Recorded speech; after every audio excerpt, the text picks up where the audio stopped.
every hidden cameos in the Spider-Noir trailer. Did you see it? Because if you haven't, stop what you're doing and go watch it right now. The Spider-Noir trailer finally dropped, and honestly, it feels like a fever dream I never want to wake up from. We aren't just looking at another superhero show here, folks.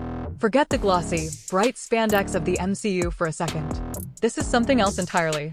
It's gritty, it's hard-boiled, and it feels like a detective thriller that just happens to feature a Spider-Man. The vibe is impeccable. We're talking about a New York City absolutely choked by the Great Depression, crumbling under organized crime, and haunted by the ghosts of the Great War. You can practically smell the rain on the pavement and the cheap cigarettes through the screen.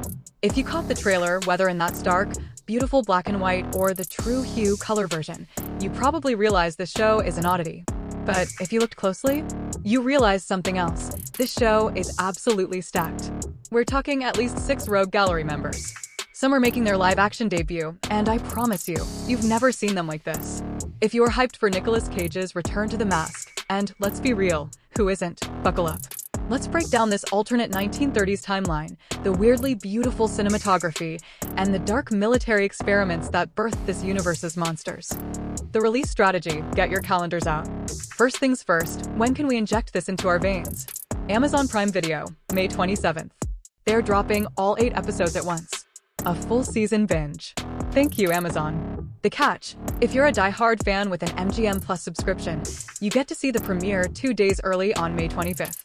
It's a weird rollout, sure, but it feels like they are treating this as an event. This isn't a weekly procedural, it's an 8-hour noir epic. The Ben Reilly twist, why it actually works. Okay, let's address the elephant in the room because I know it threw some of us for a loop. Nicolas Cage isn't playing Peter Parker.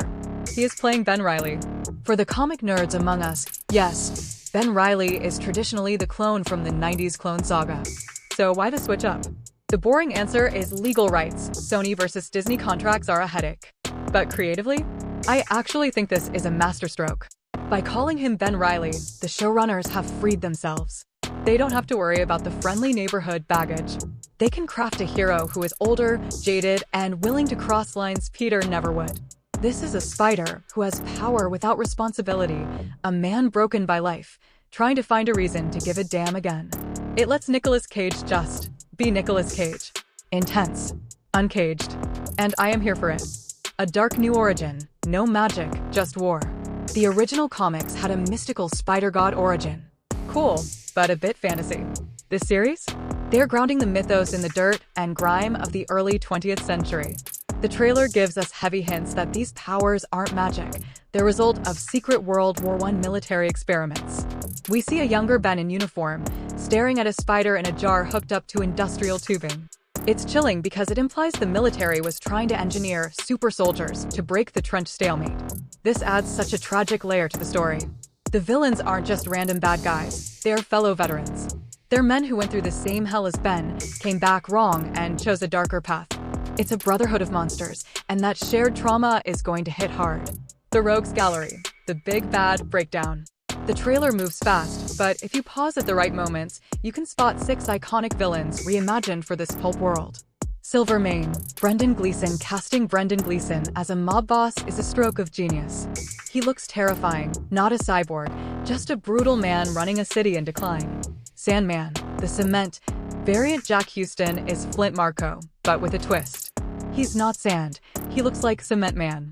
His skin hardens into industrial stone. It's so grounded and gritty, it makes perfect sense for the era. Electro, Maxwell Dillon. Did you see that hand ignite with raw electricity? That's likely Abraham Papola, a veteran who probably got rewarded for his service with a body that generates lethal voltage. You can feel the rage radiating off him. Molten Man. There's a shot of a guy completely engulfed in flames.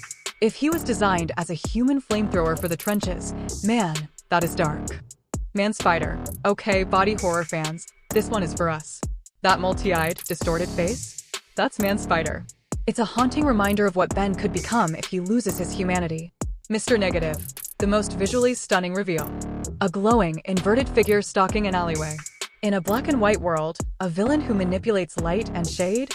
That is going to look incredible. Visuals. How do you watch? We actually have a choice here.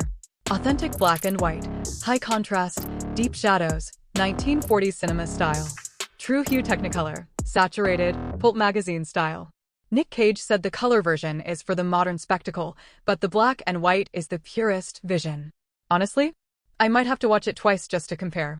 Spider-Noir feels like a declaration. It's saying that superhero stories can be mature, political, and artistically daring without taking themselves too seriously.